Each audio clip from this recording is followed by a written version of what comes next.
Jazzcast Pros. Welcome to Fearless Fridays with Maryann, the podcast where real talk meets real transformation.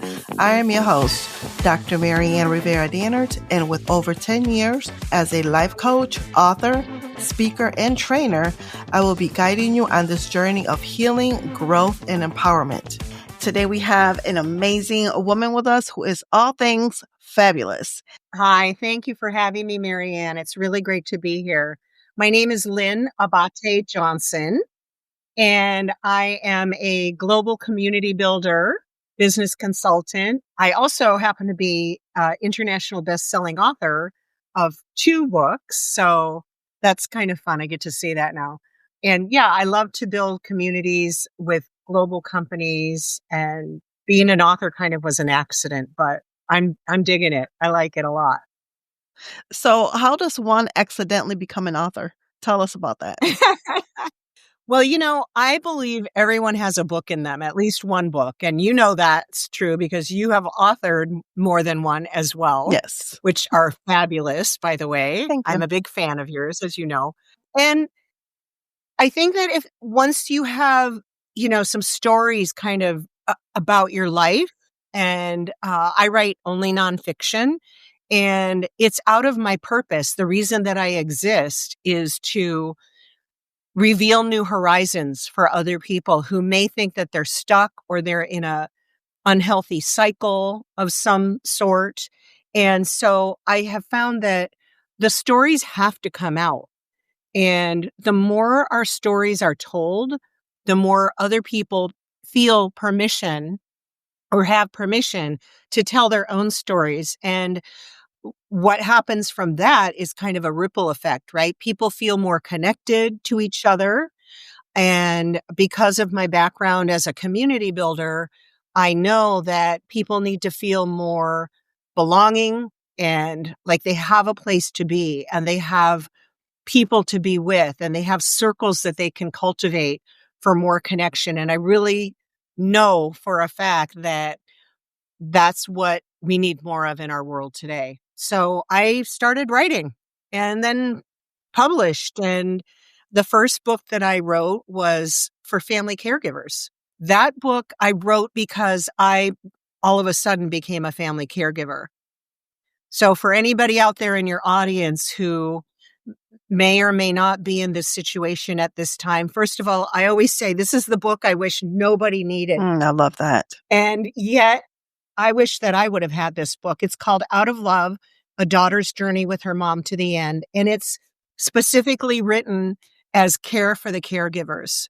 So in the United States alone, there are 53 million people who are giving care to a loved one. These 53 million people are not trained. They're not paid. And very often, and 80% of those people are women.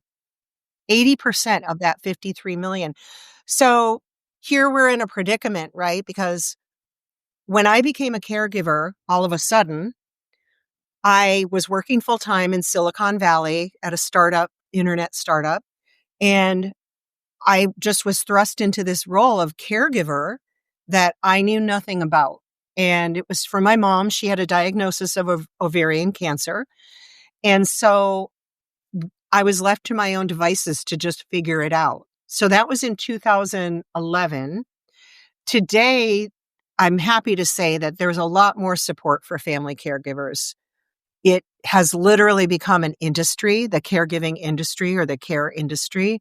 And to the point where the women who used to have to choose between working a full-time job or caring for a loved one now have other options, and in some cases, compensation, financial compensation to help replace any lost income. And that's one of the things that, I was going to, say, and then you kind of alluded to it. When you're taking care, especially of parents, oftentimes you're working and oftentimes you have your own, family, spouse, children, and things like that. So it's like you're stuck. It's like you're taking care of other people. You're taking care of parents, aging parents, sick parents. And then it's like, how do you take care of you? So how did you take care of Lynn throughout this process? I did a terrible job, Maryann. I did the worst job of taking care of myself when my mom was sick and dying. It's ironic, isn't it? Like, you have this person who you love and you want them to get better, and you think at some point during the journey, you think, "Oh, well, maybe she's gonna make it. Maybe she's gonna beat this thing." And, 9 times out of 10, that's not gonna happen. So, ironically, while I'm trying to make my mom comfortable and, keep my mom alive, I'm taking myself down. My nervous system was shot. My physical health was shot. I'm a recovering sugar addict. And so I would live on sugary coffee drinks all day long without having real food. And, I'm sure a lot of people can relate to that. I know I'm not the only one Right. that says, oh, this isn't time for me to take care of myself. I'll take care of myself when everybody else is taken care of. And, whether we're mothers or whether we're not mothers, doesn't matter. We all have some kind of sense of nurturing in us or at least we have an idea that we can control a situation that may be out of our control. And so we operate from that premise, like, oh, I got this. Like, I don't need anybody to help me. I can do this on my own. And it's really dangerous because then what happens is, and what I noticed, and part of the reason also that I wrote the book was that after my mom was gone, I started taking better care of myself. So I've got, when I speak now to groups, I talk about all the little teensy tiny ways that we can take better care of our own health. And it's as simple as stepping outside the hospital, right? Or the doctor's office. It's as simple as just going out for 5 minutes and breathing in some fresh air. It doesn't have to be all or nothing. And so that's what I noticed in my own self-care journey along those 6+ years that I was caring for my mom. I know if I could go back and do it differently, I would. However, I really believe that we all do the best we can with what we have at the time, with the information that we have and with the circumstances that we have. So, Yeah. Yeah, that's so true. And the thing about it too is that, and it's kind of like counterintuitive, but it's like if you're taking care of other people, number one, that takes a lot of energy and that takes a lot of thinking and planning and things like that. The last thing that you want to do and that you have the time and the energy for is to plan, okay, what am I going to eat today? So just grabbing, fast food or that sugary drink, like you said, it's one less decision that you have to, make. So for the individual that might be going through, caregiving right now, hospice situations and things like that, what advice would you give to that person? first of all, one of the things that I did, because I'm in business, I'm a business consultant and I'm a systems and structures person, is that I created, and there's about 13 of them on my website that you can tap into, and they're all PDFs, and there's either tracking charts or checklists. And so those are the day-to-day mechanical, logistical support pieces that I created because we all have many facets of ourselves, right? So we have our mental capacity, our central nervous system, our physical health, but then we also have these daily logistics that have to get done and visits to, care professionals, doctors, and, all of that. And what's very, very draining is when, you take a loved one into an appointment and then you get asked the same exact questions over and over and over again. Like, our medical system does not communicate with, you know, the various systems, right? And so it's very inefficient. And so what I did is I created workarounds for people to be able to have the information that they needed. And so I would literally print out a sheet or email it to them in advance. Here's the medication list that my mom's on. Here are the supplements she takes. All of the details that they are asking about. And even for hospital visits, I I had a friend suggest that we do this, and it really was great. We created a one sheet that we taped above her bed and on the front door of her hospital room to say very basic things like, my name is Rosemary. This is my date of birth. This is what I'm in this room for. Whatever kind of procedure she was having. This is who my doctor is. So that the people who were really caring for her on a professional capacity have all the details and information that they need to do the best job possible. Because the fact is, and I know this because all those years working with them, and I also have friends who are in the healthcare industry, those poor people are so loving and so capable and so generous. And yes, it's a job that they're doing, the nurses and the doctors and everybody. However, they are also not taking care of their own health. And so they're overworked, underpaid, exhausted, also not eating right, also not exercising.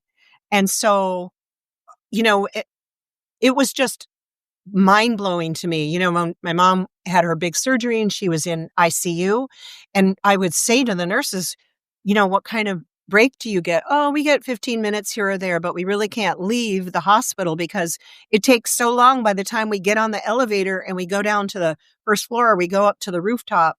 By the time we do all that traveling to get outside to get some fresh air, we have to be back on the shift. Yeah, break is over.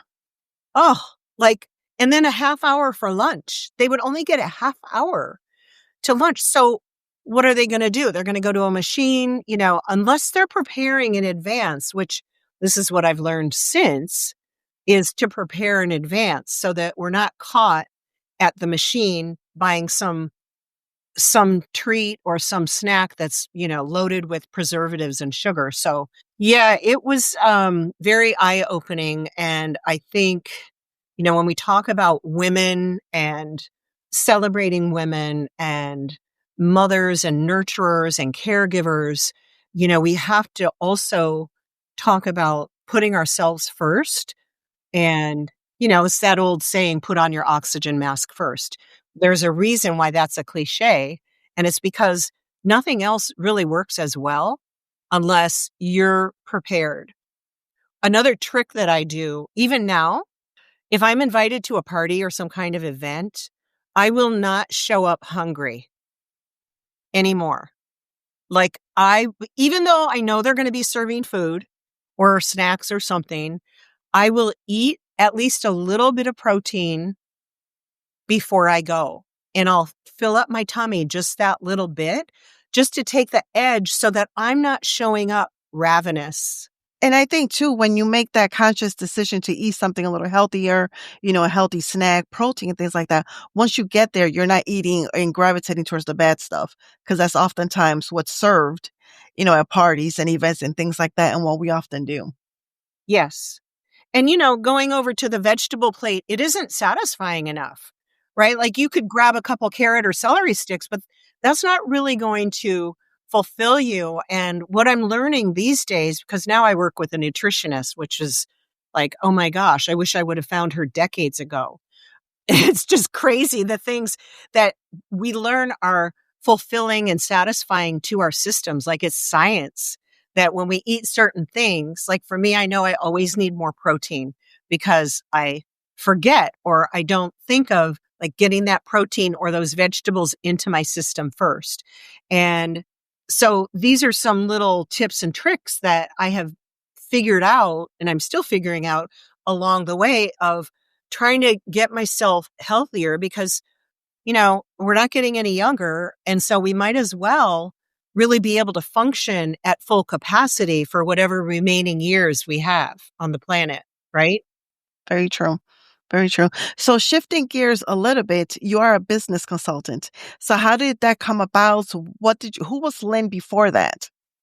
Yeah. So I was a little kid at 9 years old working at my family's business. Ah, okay. My family on both sides came from other countries. They're immigrants, and they started up businesses in the Detroit area. I was born in Detroit, Michigan. And so as soon as I turned 9, I was working at the family business, waiting on customers.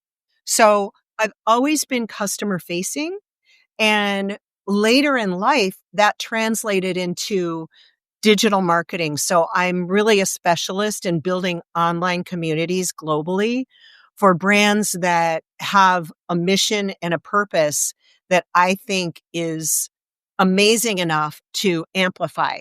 So I usually work with companies in the wellness, health and wellness area, leadership development and coaching. I think it's really, really important to figure out where we shine, where we're best suited, where our gifts and talents can be of service to brands that are on a mission to make life better for other people. And so that's what I love to do. I love to look at the whole business.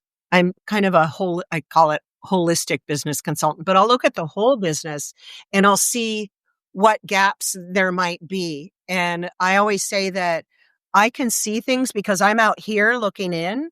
So I can see things that the business owner is too close to see, right?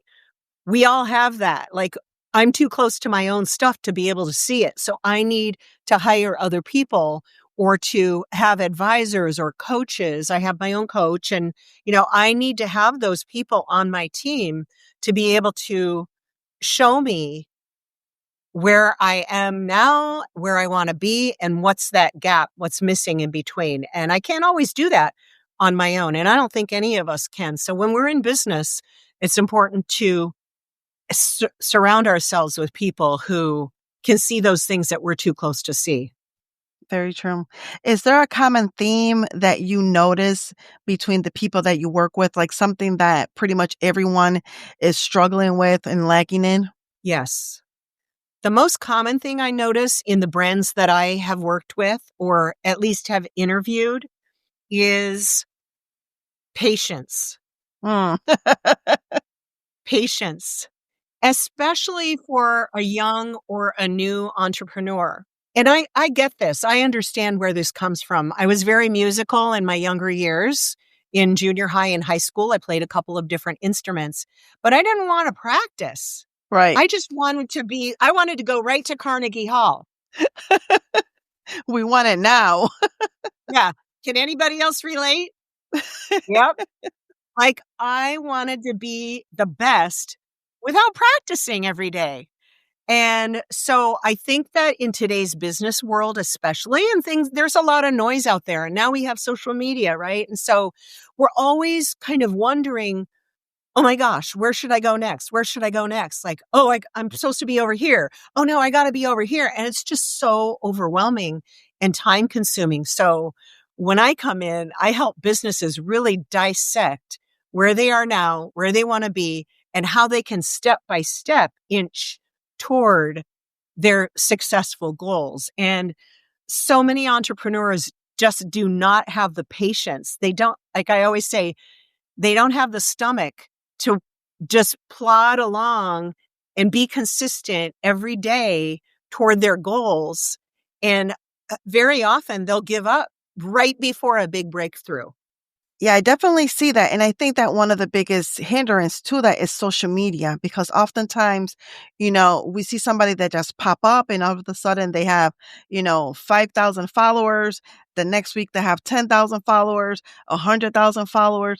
And it gives that false sense of overnight success. But we just see, that iceberg on the top. It's kind of like an iceberg. We see the immediate success on the top, but we don't see the years and frustrations and tears and resources wasted, and the work that was done to get to that level. Yes, absolutely. And, social media, it has a bad rap because it's so time consuming and it will suck you in. It will literally suck you in. And that's how it's built. The algorithms are built to be, look at the terminology even, a feed. Like, that's ridiculous. It's called a feed because the algorithms feeding human beings. And I have a whole big rant about that because it shouldn't be that, but so many people are either addicted to it or they get they get sucked into it. And then those entrepreneurs and business owners have no business spending the amount of time that they spend on social media that they do. And that's where I come in. I come in to help those people simplify their lives, use the tools rather than the tools using them. And so far, I mean, social media is still free unless you're paying for ads.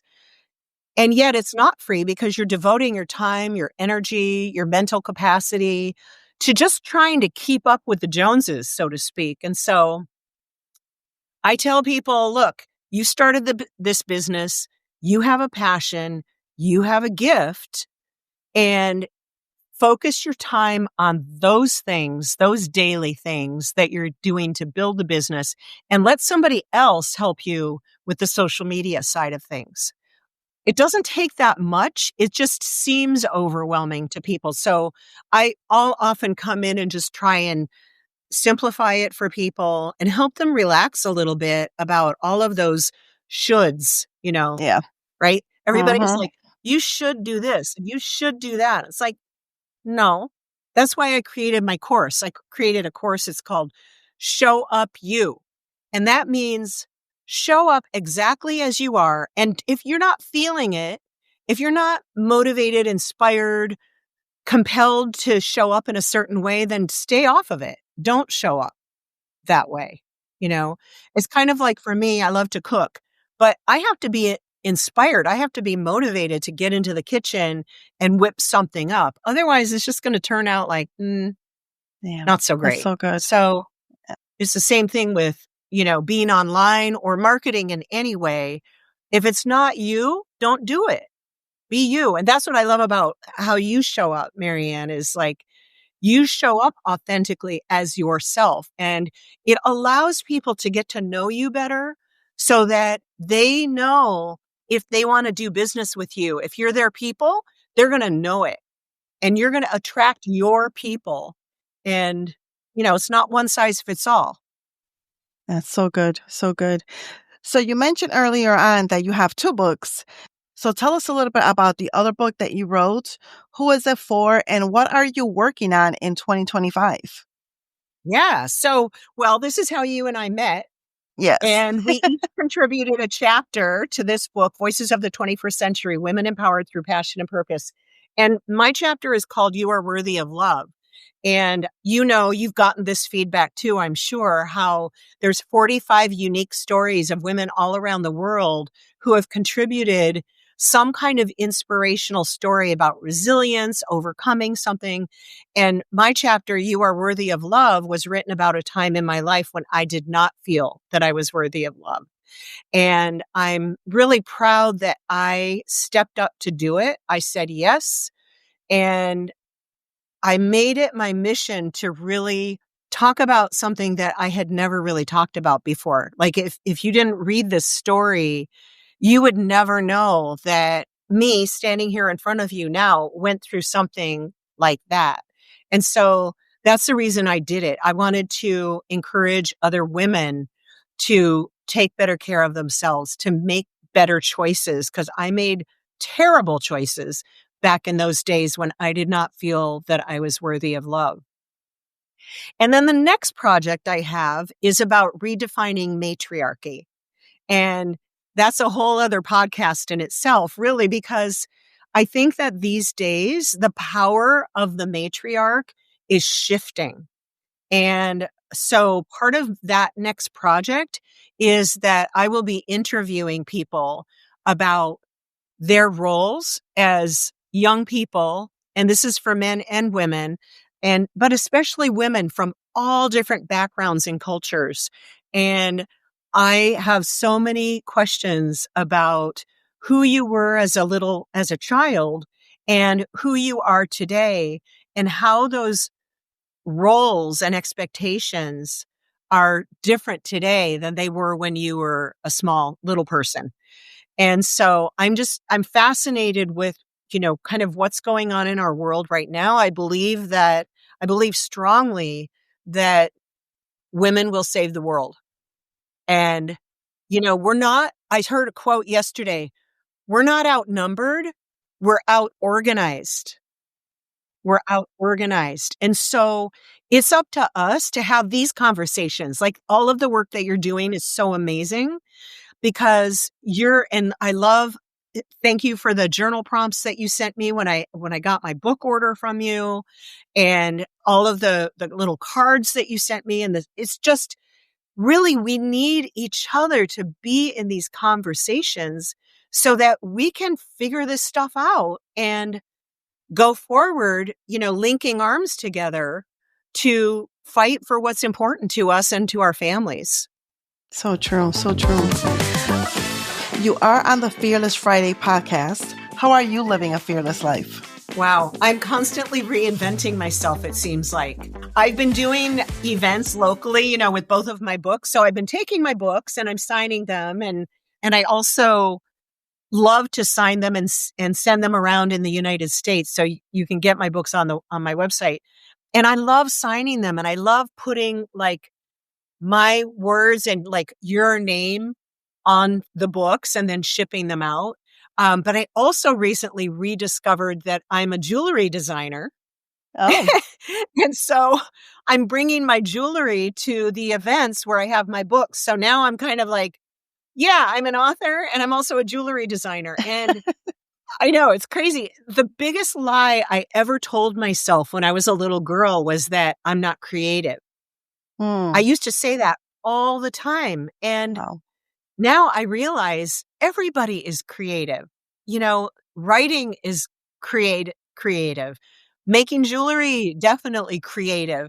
And for me, the jewelry making, because I'm very type A. I'm kind of a recovering workaholic at this point in my life. And it's really good for me to sit down and do this. And it's really started out as a hobby, but I would say that nowadays reinventing myself is fun and it's interesting and it makes me more curious about, what else haven't I tried yet? So that's where I'm at now. I like a lot of variety. I'm very dynamic and I like things to be different all the time. So I'll try anything once. So I really encourage your listeners to, if there was something you did before as a hobby, but you let it go, like maybe playing a musical instrument or something like that, go and take a class. And right now I'm looking for someone in my town who teaches the jewelry making because I feel like I need a refresher course. And just that step alone it's good for our brains, right? It's good and you know this because you're a coach and you know about rewiring those neural pathways. I don't know a lot about it, but I know that really makes a difference. And especially as we're getting older, we've got to keep things fresh, new, and for me, kind of exciting and challenging. I love that. And where can our listeners connect with you and support you, grab a copy of the book and learn more about what you're doing? Thanks for asking. It's LynnAbate-Johnson.com. And I'm sure you'll have that in your show notes. And all of my social channels are there. Yes, you can order my books and I will sign them and ship them out anywhere in the United States. And it's really, really been a pleasure, to get to know you over this last year and a half or so. So thank you for having me. Thank you. Thank you so much for being with us today. Thank you for tuning in to today's episode. If you enjoyed today's conversation, please leave us a 5-star review and share with a friend or two. If you aren't already following us on social media, please connect with me on LinkedIn at Maryann Rivera Dannert or visit our website, MaryannRiveraDannert.com. I will catch you next week with a brand new episode, and remember that you are a priority and you matter.